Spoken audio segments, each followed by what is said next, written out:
Um, we're going to talk about Harvey Penick. And when I opened this, my thought was, well, I learned a lot from Sandra Palmer over the years. Sandra Palmer was one of Harvey's students. His last book, Women in Golf. The title of the last chapter was Our Daughter Sandra. I met Sandra in the early 90s. And we became very good friends. She'd worked with Harvey most of her career. She won 30 events worldwide. And when we would get together, I caddied for Sandra in a $3,000 whole skins game for TV in the desert when she was paired with Sam Snead. And we were paired with Susie McAllister and Tommy Bolt. What a day. But that's Sandra, and Sandra would be out with me. I have here a bar with the weights that go across the chest that we use for testing posture. She was with me, helped me test the posture. We did so much work together. She taught at the same place I did in Arroyo Trabuco for a number of years. So we had 25, 30-year relationship to this day. Sandra was inducted to the World Golf Hall of Fame a year ago, this past summer. So, and we've had quite a long experience. So my introduction to Harvey Penick was in 1988. He was the teacher at Austin Country Club, where he taught for 70 years. And Sandra being one of his students, when we'd be on the range, I would be talking about something, and Sandra would say, well, Harvey always said. And that came up at least once every time we were together. And I finally said, Sandra, you need to write a book. And she said, well, what would I say? And Sandra has the same, by the way, simplistic brilliance Harvey did.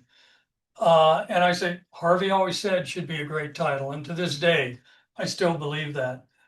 And as I began to explore Harvey Penick, some interesting things came out that I totally lost track of.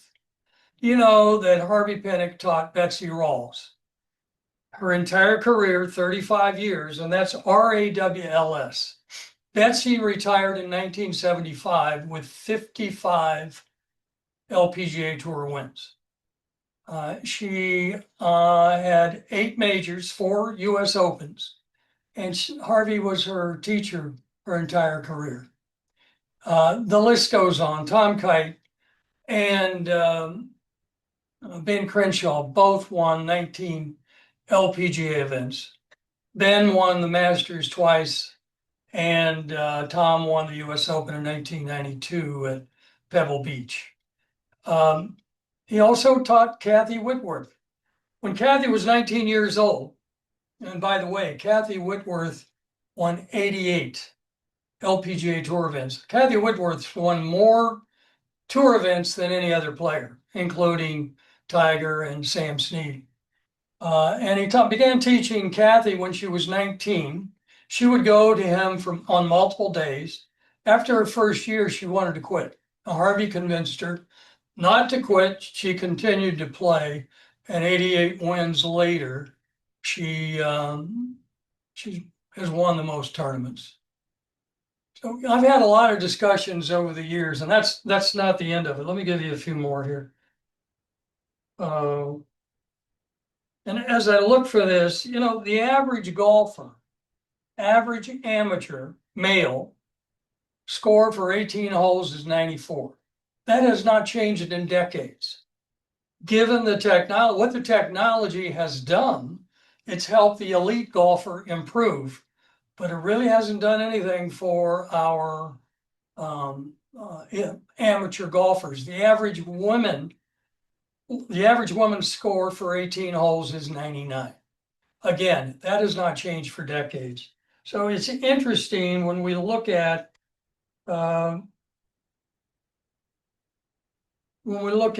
what a teacher like Harvey Penick. Harvey didn't have the technology. His attitude was he did a lot of short game work.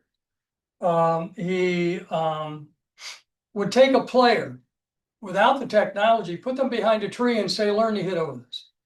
I want you to figure this out, hit over this tree. He wouldn't let Tom Kite, for example, watch a lesson with Ben Crenshaw, and he wouldn't let Ben Crenshaw watch Tom. And that was pretty much his style. He didn't want other students attempting to take a tip and use it in their own game. Just an absolutely remarkable person. In 1989, the second year of the PGA Teaching Summit, he was named National Teacher of the Year. And we had lost track. I had lost track. I came to today's session, we're going to work on grip. Harvey said, if you want to learn to grip the club, use the yardstick.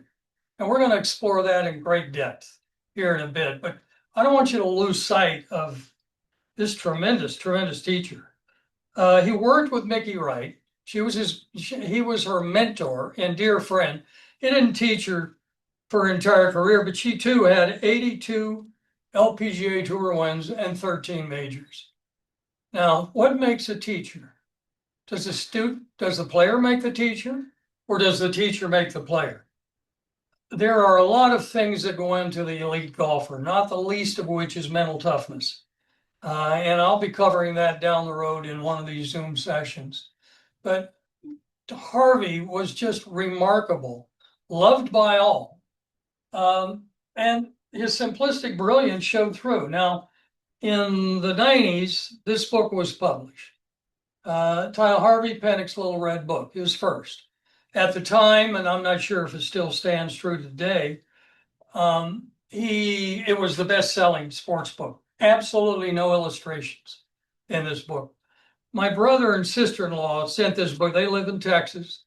Harvey was in Austin, and they sent this book to me. I had 2 or 3 on my bookshelf, so I pulled this out to take a look and prepare for today. And I have in it, and I presume this is early 90s, is an article, sports page. They sent me this article with the book. We thought you might enjoy this little book. But I want to read something this is a sports writer. His name's Buck Harvey from San Antonio. And he describes the Harvey, for example, when told by Austin Country Club he would have to start charging more than $5 a lesson, he said, but I only use small words. And that's Harvey. Harvey to a T. Harvey Penick and his simplistic brilliance. For example, the woods are full of long hitters. If you eat spaghetti the night before you play well, then I'd eat spaghetti every night before you play. That sounds a bit absurd, but it isn't. It isn't absurd. When you look at, if you read between the lines and drill down, he's talking about routine and what you do the night before. He talks about the importance of taking dead aim, and to the absolute exclusion of everything else, 100% focus on every shot you hit. 100% focus. So Harvey was rare, and to this day, I mean, we don't have a teacher that is close to it. I Googled who's the best teacher of all time, just to see what came up. Butch Harmon came up, based upon his work with elite players.